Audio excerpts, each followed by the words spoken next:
नमस्कार मंडळी, आपलं स्वागत आहे आजच्या आगळ्या वेगळ्या कार्यक्रमात. ज्या कार्यक्रमाचं नाव आहे घे माझी मुलाखत. आणि आजच्या मुलाखतीसाठी आपल्यासोबत आहेत थेट उसातून आपले बिबट्या भाऊ.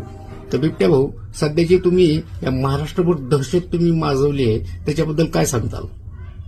अहो, दहशत कसली? आम्ही रात्रीचं बाहेर फिरायला निघतो, दिवसा असती ट्रॅफिक म्हणून रात्री निघतो. त्याच्यात कसली आली दहशत? लोक आम्हाला बघून घाबरतात, त्याला आम्ही काय करणार? नाही, पण असं दुसऱ्याच्या शेतात जाऊन राहणं, तिथले नुकसान करणं हे बरोबर नाही ना. आमचे जंगल तोडले तेव्हा कुठं कळतं भारी मादायला तू? शब्दाची मर्यादा ठेवा. शब्दाची मर्यादा ठेवा. तो एखाद्या नेत्यानं चुत्या म्हणलेलं चालतंय, येडझाव्या म्हणलेलं चालतंय, आमचं चालत नाही का तुला? हो करे तो रासलीला, हम करे तो कॅरेक्टर ढिला. वा रे वा. त्यांची एक बातमी माझ्याकडे आहे, ती बातमी आधी तुम्ही पहा.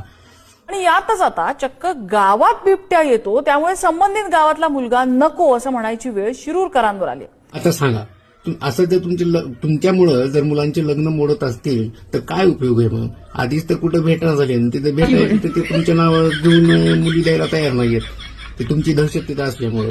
तर यावर पण काहीतरी विचार करावा लागेल ना.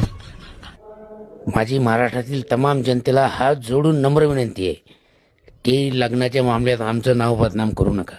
तुम्ही मुलगी द्यायची नसलं सांगा ना, तुमचं पोरगं काळं आहे, नकटंय, बेवडंय, मोकार फिरतंय, आमचं नाव बदनाम करू नका ना.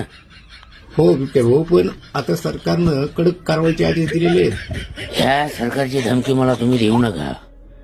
हे काय म्हणले होते, 1 कोटी शेळ्या जंगलात सोडणार. नाही, शेळ्या सोडणार होते, पण तुमच्यापर्यंत पोहोचण्यासाठी मार्ग आहे तो सापडला नाही सरकारला. अहो, मग ते स्विगीवाले झोमॅटोवाले कधी कामाला येणार आहेत? त्यांना ध्यानात पाठवून इकडे जंगलात. हो, याचा तर विचार सुद्धा त्यांनी केला नसेल. बरोबर आहे, झोमॅटो आणि स्विगी हे देऊ शकतात तुम्हाला. नाही, ते शेळ्याचं काहीतरी होईल, पण तुमची दहशत तुम्ही बंद करा, किंवा नाहीतर मग हे जे सरकार आहे ते कडक पावलं उचलू शकतं. आम्हाला अशा धमक्या देऊ नका, आणि इथून पुढे जर दिली तर तुमच्या उसात घुसायला मला वेळ लागणार नाही.